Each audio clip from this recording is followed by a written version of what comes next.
There was a time in my life where I thought I was never going to get out of poverty. This is my story and how I escaped the slums.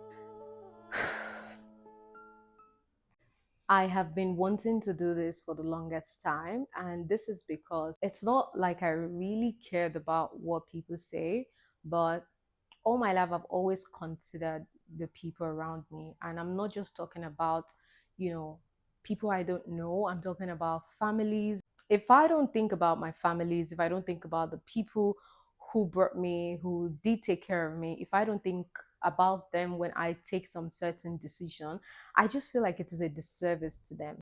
I have traumas, okay? I will come here and I will spill it out. And therapy is expensive.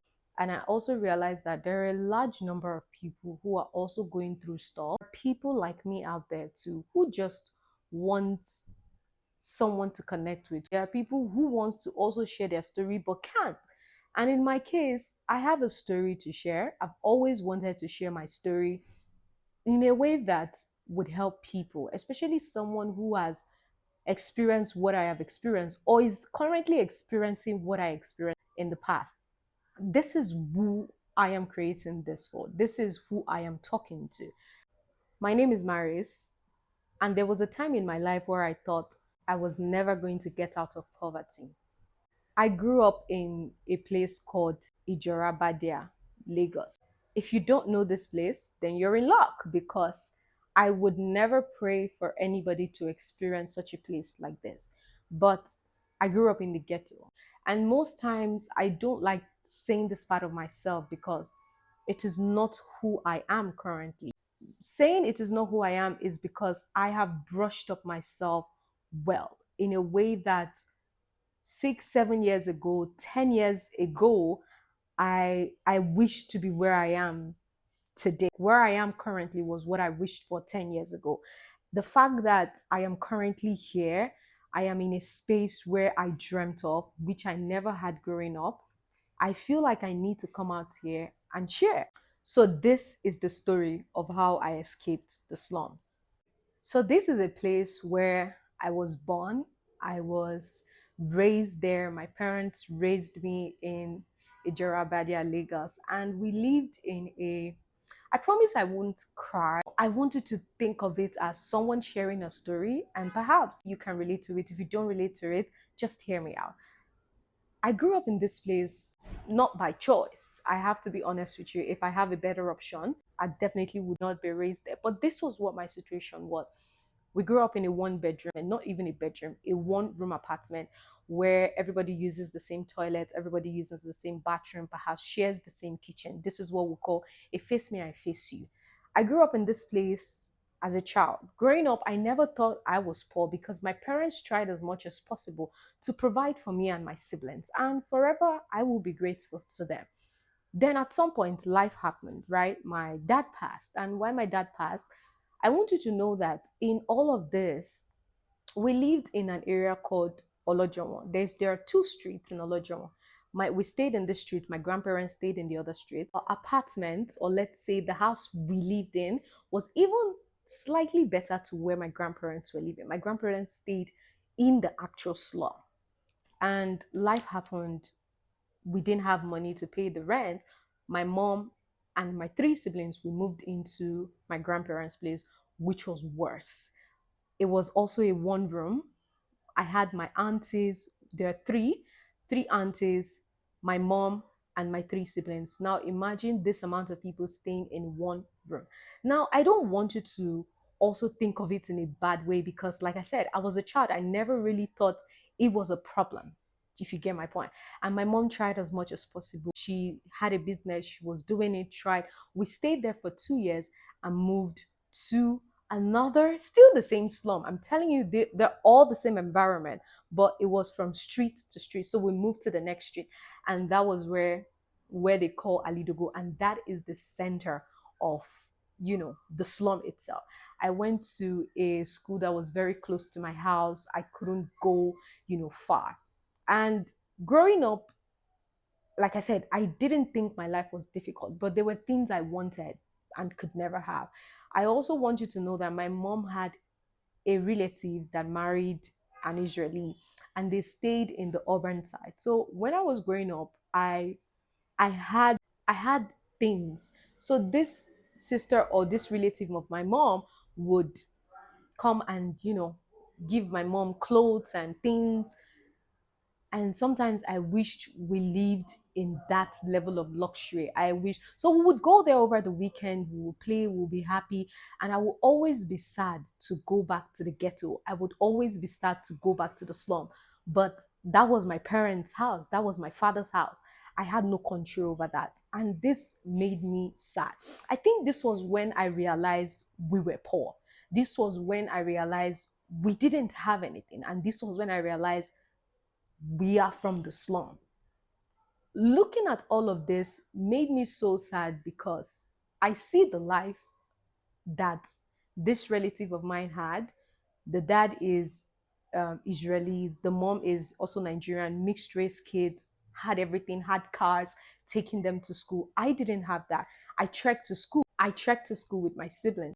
I would carry this food box and everything. But I was such an intelligent student, right? And when all of this happened, I would grow up and I said to myself, that I want this. There was one time I woke up and I told my mom, Mommy, why can't we live here? Why can't we have this life? And she didn't know what response to give me. At a very early age, I knew that I didn't want to stay where I was. I didn't want to stay where I was born. It is sad to say this as a child, but that was my reality. Now I'm heading somewhere. So when my mom moved, this was after my dad passed, my mom moved to my grandparents' house. We stayed there for a while, and then she moved. She finally saved money, moved us out of that place, and got us, a one self-contained. That's one room, but there's toilet and bathroom inside. We stayed there. Years later, my mom passed, and while my mom passed, I want to tell you that this was the saddest day of my life. My aunties, they're unmarried, but my aunties moved from that house they took everything they had. They moved from their house and moved into the house my mom rented. It was so small, smaller than theirs, and everything became packed. Everything became cluttered. Everything looked like a junked house. I remember times when I would go to my friends. My friends would say, "Oh, Maris, let me come to your house." I'll say, "Please don't come to my house." I was scared of inviting people over. When my mom was alive, my house was the place where my friends and I used to hang out. It was a single mom's house, or let's say a widow's house, just simple. But when my aunties moved in, it became cluttered. I couldn't invite friends. I couldn't sleep. Now, let me tell you how bad it was. I don't know how to describe the Foot Square house. It was a small space. My aunties, they were three in numbers, and for some reason, my grandparents came back. They were working in a place and they retired. They came back to that same one bedroom where we all lived in. We all slept. I remember we slept like prisoners. We don't sleep flat. I never slept like this. I always sleep sideways, me, my siblings, my aunties, because there's no way you could sleep like this because you would take up so much space for the other people. We slept like this. And mosquitoes, the light, it was always bad. It was smelly. It was terrible. After I left high school, all of this, and I said to myself, this is not the life I want to continue. I left, I started going to do things I wanted to do.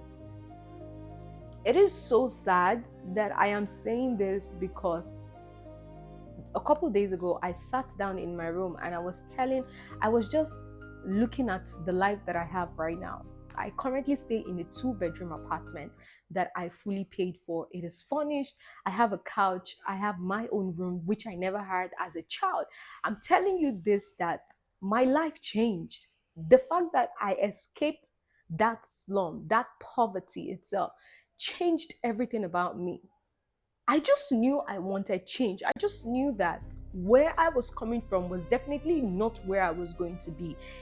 It made me it made me wanted more. I wanted more so much that I didn't even wait. After I left, I started going to work. I remember I got a job. I was getting paid 8,000 or 10,000 per month.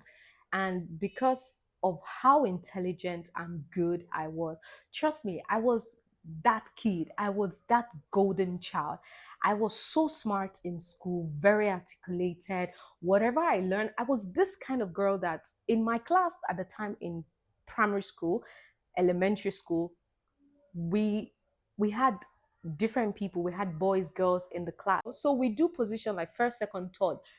I was always the girl who took the first or second or third in the midst of boys. I always had to pursue boys, the guys in my class, the boys in my class. I was that intelligent. If I take first this time, I might not take first the next time. I'm taking first the next time or third. I never went below that. And this was how good I was in school. I was so intelligent in school. But my reality was I couldn't. The life I was brought in couldn't provide me the level of education I wanted. I didn't go to the best schools. I didn't have the best things. No car picked me up, nothing. I didn't experience any of this. Now, I'm going to tell you when I knew that my life shifted. I also want you to understand that at a very young age, I knew that the life I was living was so terrible, but I really couldn't do anything because I was only a child. It was the life. My parents gave that to me. They brought me into this world. They bore me basically. There was nothing I could do about it.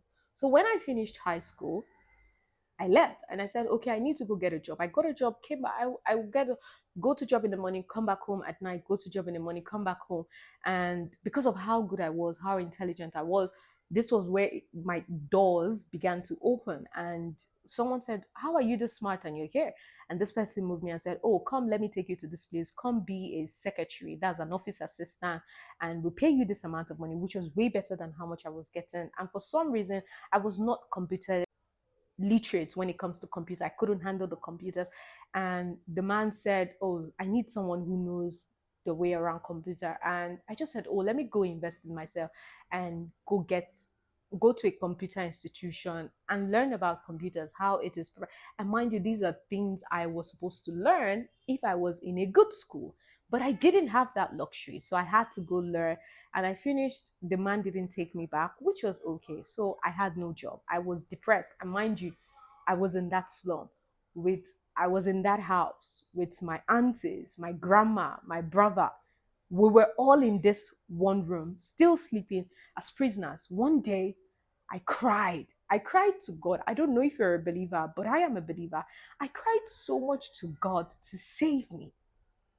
This is not the life I want. I need to be saved. And I remember going to church. This was when my faith became stronger. And you know what is crazy? After all of this, an opportunity came to go live with my father's siblings. I went to go live with my father's siblings because I thought their way of life was better. The way my mother's siblings served God was different from the way my father's siblings served God. My father's siblings serve God from a place of abundance. God is abundant. Will provide all my needs. My mother's siblings, however, pray to God with survival instincts. God, I want to eat today. Provide me what I will eat today. If I eat today, I would not worry about what to eat tomorrow. Provide me. Do you understand? That is how they pray to God. But unlike my father's siblings, they pray to God, they serve God from a place of wealth,